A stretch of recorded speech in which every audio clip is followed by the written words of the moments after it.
The Guardian. The Guardian. Renault says seismic shift in electric car interest after Iran war oil price shock as it happened. Friday briefing: how rising anti-Semitism is striking fear into the everyday lives of British Jews. May 1st. May 1st. Here are the latest major world news headlines you should know today. Globe with Meridian's global politics and conflict.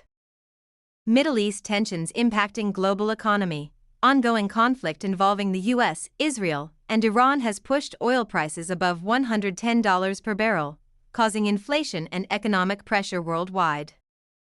The Guardian. Iran-related tensions remain high globally, with continued geopolitical instability affecting trade and energy markets.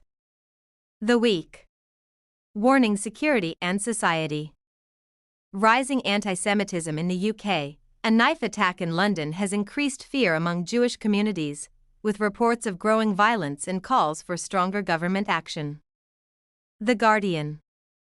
Globe showing Europe-Africa major developments around the world. Africa's largest airport project underway. Ethiopia is building a massive $12.5 billion airport expected to become one of the busiest globally. New York Post. Ancient Maya city discovered in Mexico during railway construction, revealing historical structures from 250 to 900 AD. New York Post. Canada upgrades stadiums for FIFA 2026, expanding capacity and infrastructure. New York Post. Chart increasing economy and business.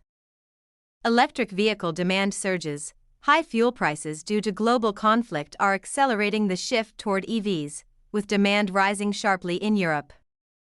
The Guardian. Global economic uncertainty grows as energy costs and supply issues affect industries. The Guardian. Globe showing Asia-Australia other notable updates. May Day protests worldwide highlight worker rights and economic inequality concerns. AlJazeera.com. Mali crisis affects Hajj travel. Thousands of pilgrims face disruptions due to security issues and rising fuel costs. Times of India. IndiaTimes.com